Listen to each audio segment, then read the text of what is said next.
चंदौलीपुर नाम के छोटे से गांव में माधव अपनी पत्नी राधिका के साथ रहा करता था। माधव बहुत सीधा साधा और मेहनती इंसान था। वह किसी से ऊंची आवाज में बात तक नहीं करता था। गांव के लोग उसकी ईमानदारी की मिसाल दिया करते थे, लेकिन उसकी पत्नी राधिका बिल्कुल अलग स्वभाव की थी। वह बहुत लालची और गुस्से वाली औरत थी। माधव अपने ठेले के पास खड़ा पसीने से तरबतर होकर ग्राहकों को मटन परोस रहा था। गरम तवे पर मसालों की खुशबू दूर तक फैल रही थी। माधव अपनी छोटी सी मटन की दुकान पर खड़ा था।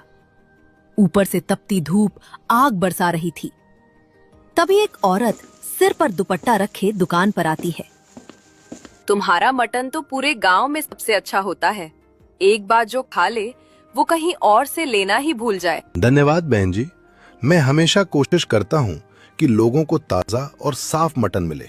मैं कभी बासी मटन नहीं बेचता। जितना बिक जाए उतना ही रोज लेकर आता हूँ। यही तो बात है तुम में माधव भाई। आजकल लोग पैसे के लिए कुछ भी बेच देते हैं, लेकिन तुम अभी भी ईमानदारी से काम करते हो। बहन जी, कम कमाई चलेगी, लेकिन लोगों का भरोसा नहीं टूटना चाहिए। सही कहा तुमने। अच्छा चलो, मुझे 2 किलो बढ़िया वाला मटन दे दो। आज घर में मेहमान आने वाले हैं। माधव बड़े ध्यान से ताजा मटन काटता है, साफ करता है और थैली में भरकर औरत को देता है। लो बहन जी, बिल्कुल ताजा मटन है। अल्लाह तुम्हारे काम में बरकत दे माधव भाई। इतना कहकर औरत वहां से चली जाती है। कुछ देर बाद 2 और ग्राहक दुकान पर आते हैं। गर्मी इतनी ज्यादा थी कि दोनों के चेहरे पसीने से भीगे हुए थे।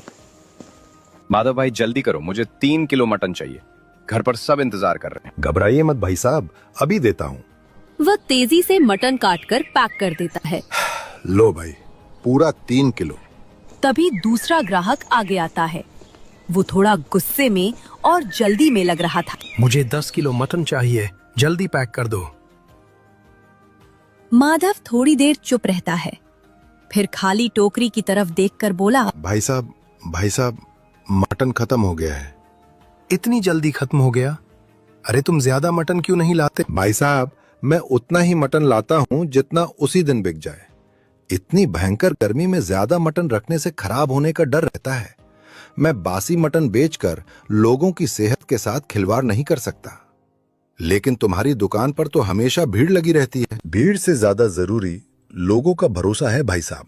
अगर एक बार खराब मटन बेच दिया तो मेरी सालों की इज्जत खत्म हो जाएगी। बात तो सही कह रहे हो माधव भाई। आजकल ऐसे ईमानदार लोग बहुत कम मिलते हैं। धीरे धीरे शाम होने लगी। आसमान में लालिमा छा गई। गर्म हवा अभी भी चल रही थी। थका हुआ माधव धीरे धीरे अपने घर की तरफ चल पड़ा। उसके चेहरे पर थकान जरूर थी। तभी पीछे से राधिका तेज कदमों से आती है और उसके हाथ से पैसे छीन लेती है। बस इतने पैसे? राधिका गुस्से में बोली। दिन भर धूप में खड़े रहते हो और कमा कर लाते हो सिर्फ इतने? आज ठीक ठाक बिक्री हुई है राधिका। गर्मी बहुत ज्यादा है, लोग कम निकल रहे हैं। मुझे बहाने मत सुनाओ। मैं तुमसे कितनी बार कह चुकी हूँ अपना काम बड़ा करो, ज्यादा मटन लाया करो। आज एक आदमी 10 किलो मटन लेने आया था, लेकिन मेरे पास इतना मटन नहीं था। क्या 10 किलो इतनी बड़ी कमाई हाथ से जाने दी तुमने? अगर 10 किलो मटन बिक जाता तो आज घर में अच्छे पैसे आते। राधिका, मैं उतना ही मटन लाता हूँ जितना बिक सके। इतनी भयंकर गर्मी में ज्यादा मटन रखने से खराब होने का डर रहता है। हर समय डरते रहते हो, कभी बड़ा सोचो भी। दूसरे दुकानदार कितना पैसा कमा रहे हैं। लेकिन हमारे पास फ्रिज भी नहीं है। ज्यादा मटन लाऊंगा तो खराब हो जाएगा, फिर पूरा नुकसान होगा। तुमसे कभी बड़ा काम नहीं होगा माधव। जिंदगी भर ऐसे ही छोटे दुकानदार बने रहोगे। मैं मेहनत तो पूरी करता हूँ। मुझे कुछ नहीं सुनना। कल से ज्यादा मटन लेकर आना। अगर नहीं लाए तो मैं ये घर छोड़कर चली जाऊंगी। ठीक है, जैसा तुम कहो। अगली सुबह सूरज निकलते ही गर्म हवाएं चलने लगी थी। माधव भारी मन से बाजार गया और रोज से कई गुना ज्यादा मटन खरीद लाया। दुकान पर उसने बड़ी बड़ी टोकरियों में मटन सजाया। तभी एक मजदूर वहां आता है। उसके कपड़े धूल से भरे थे और चेहरे पर थकान साफ दिखाई दे रही थी। अरे माधव भाई, आज तो काफी ज्यादा मटन लेकर आए हो। हाँ भाई, सोचा आज ज्यादा ग्राहक आएंगे। माधव आधा किलो मटन तौलकर उसे दे देता है। माधव आधा किलो मटन तौलकर उसे दे देता है। अब माधव को पूरा विश्वास था कि आज उसका सारा मटन बिक जाएगा। वह बार बार सड़क की तरफ देखता और ग्राहकों का इंतजार करता रहा। पूरा दिन गुजर गया, लेकिन आधा किलो मटन बिकने के बाद एक भी ग्राहक दुकान पर नहीं आया। माधव की आंखों में चिंता साफ दिखाई देने लगी। उसके चेहरे की मुस्कान गायब हो चुकी थी। मटन गर्मी की वजह से धीरे धीरे खराब होने लगा था। मक्खियां भी भिनभिनाने लगी थी। अगर ये मटन नहीं बिका तो बहुत बड़ा नुकसान हो जाएगा। शाम ढल गई, सड़कें खाली होने लगी। माधव की आंखें नम हो गईं। आखिरकार वो भारी मन से दुकान बंद करने लगा। उसने बचा हुआ सारा मटन बोरी में भरा और उदास चेहरा लेकर घर की तरफ चल पड़ा। तुम्हारी बेवकूफी की वजह से इतना सारा मटन नहीं बिका। अब ये सब खराब हो जाएगा और हमें कितना बड़ा नुकसान होगा।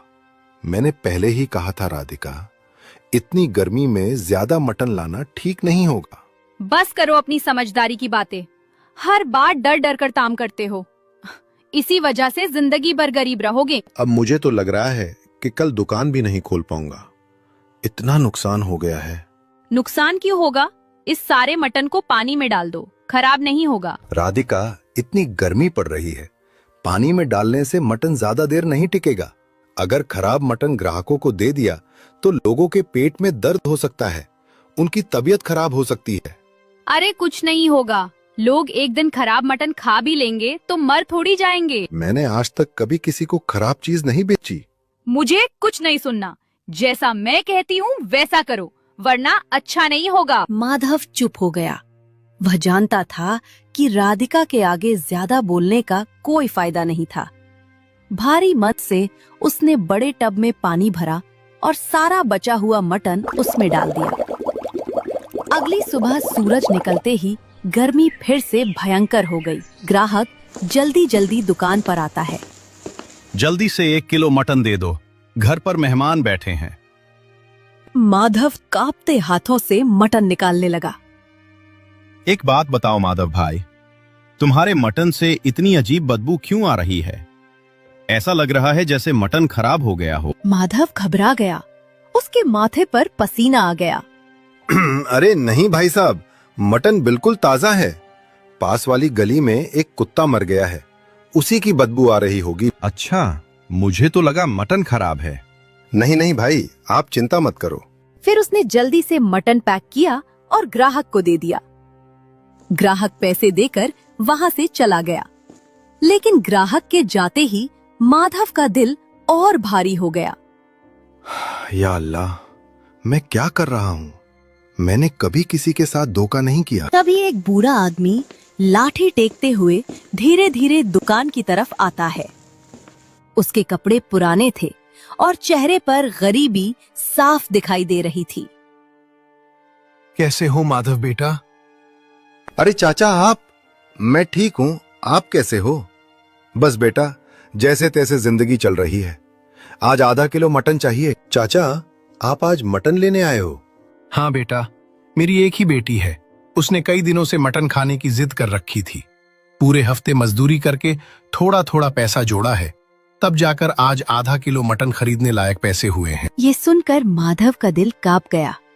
मन ही मन वह सोचने लगा, नहीं, मैं इन्हें ये मटन कैसे दे सकता हूँ? अगर इनकी बेटी की तबीयत खराब हो गई तो?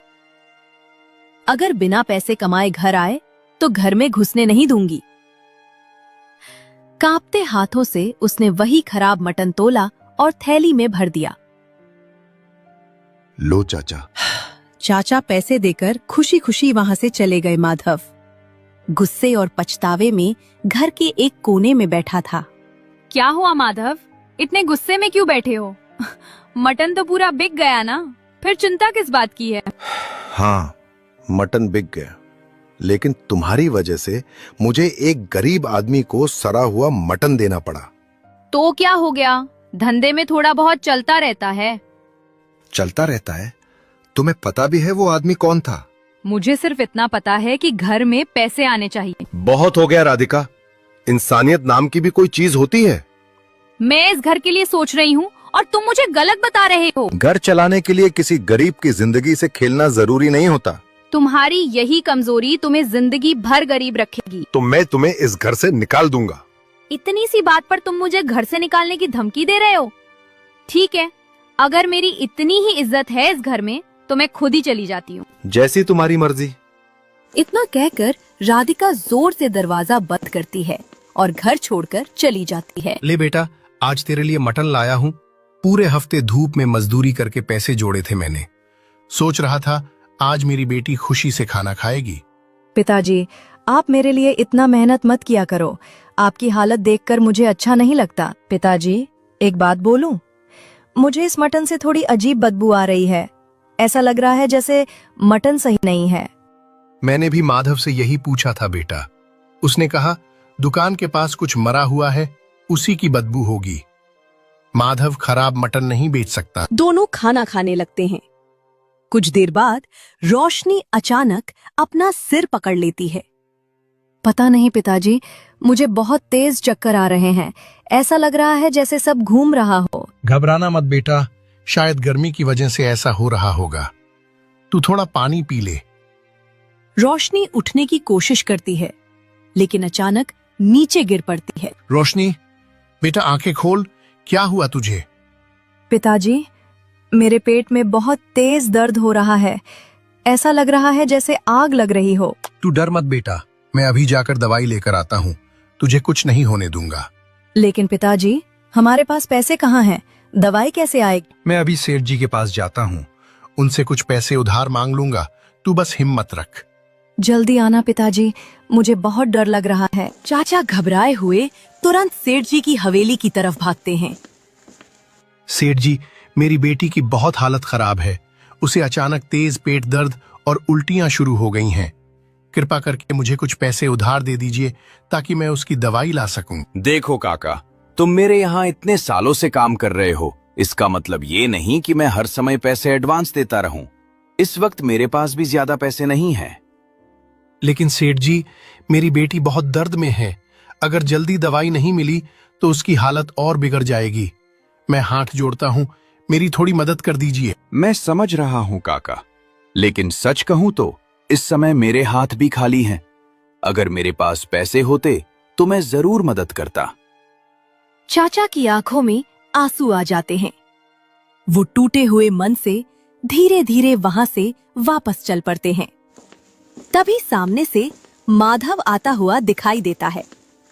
माधव चाचा की घबराई हुई हालत देखकर तुरंत उनके पास पहुंचता है। अरे काका, आप इस वक्त यहाँ? आप इतने परेशान क्यों लग रहे हो? सब ठीक तो है ना?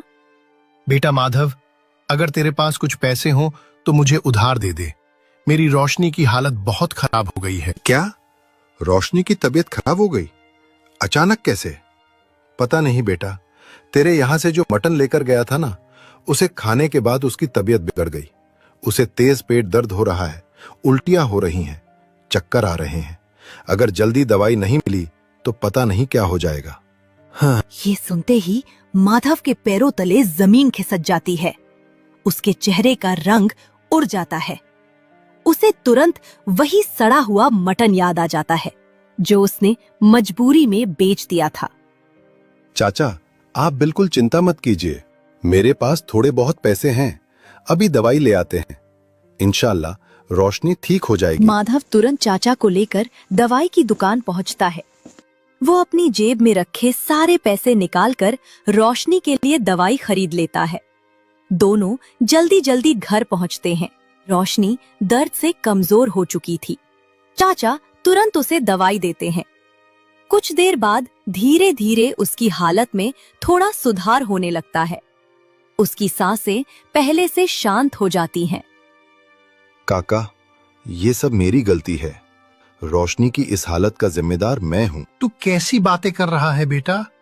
सच कह रहा हूँ काका, मैंने ही आपको सड़ा हुआ मटन दिया था। मैं जानता था कि मटन खराब हो चुका है, लेकिन फिर भी बेच दिया। ये सुनकर रोशनी और चाचा दोनों चुप हो जाते हैं। माधव की आंखों में आंसू आ जाते हैं। मेरी पत्नी ने ज्यादा मटन लाने की जिद की थी। जब मटन नहीं बिका तो उसने कहा कि खराब होने से पहले बेच दो। मैं मना करता रहा, लेकिन आखिर उसके कहने में आ गया। मैंने जिंदगी में पहली बार बेईमानी की और उसकी सजा आपकी बेटी को मिल गई। अगर रोशनी को कुछ हो जाता ना काका, तो मैं खुद को कभी माफ नहीं कर पाता। कोई बात नहीं बेटा, इंसान से गलती हो जाती है, लेकिन हर इंसान अपनी गलती मानने की हिम्मत नहीं रखता। लेकिन काका, मैंने बहुत बड़ा पाप किया है। नहीं बेटा, सबसे बड़ी बात यह है कि तुझे अपनी गलती का एहसास हो गया। जो इंसान अपनी गलती समझ जाए वो दोबारा कभी गलत रास्ते पर नहीं जाता। काका, अब मेरी पत्नी भी मुझे छोड़कर चली गई। शायद मैं हर तरफ से हार गया हूं। नहीं बेटा, तू हारा नहीं है। अभी भी तेरे अंदर अच्छाई जिंदा है। माधव, अगर मैं तुझसे कुछ मांगूं तो तू मुझे देगा ना? काका, आप ऐसा क्यों बोल रहे हो? आप जो कहोगे मैं करूंगा। मेरी इस दुनिया में बस एक ही बेटी है, रोशनी। उसके अलावा मेरा कोई नहीं।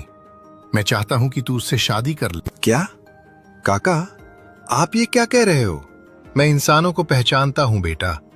गलती हर कोई करता है, लेकिन दिल का बुरा इंसान कभी अपनी गलती मानकर रोता नहीं। तू दिल का बहुत अच्छा है। माधव कुछ देर सोचता है, फिर चाचा और रोशनी की तरफ देखकर धीरे से मुस्कुराता है। ठीक है काका, अगर आपकी यही इच्छा है तो मैं रोशनी से शादी करने के लिए तैयार हूँ। कुछ समय बाद माधव और रोशनी की शादी हो जाती है। अब तीनों मिलकर ईमानदारी से मटन की दुकान चलाने लगते हैं। माधव फिर से वही पुराना ईमानदार इंसान बन जाता है। वह हमेशा ताजा और साफ मटन बेचता और लोगों से कहता। हिंदी कार्टून टेल्स को सब्सक्राइब करें। हर कहानी एक नई दुनिया।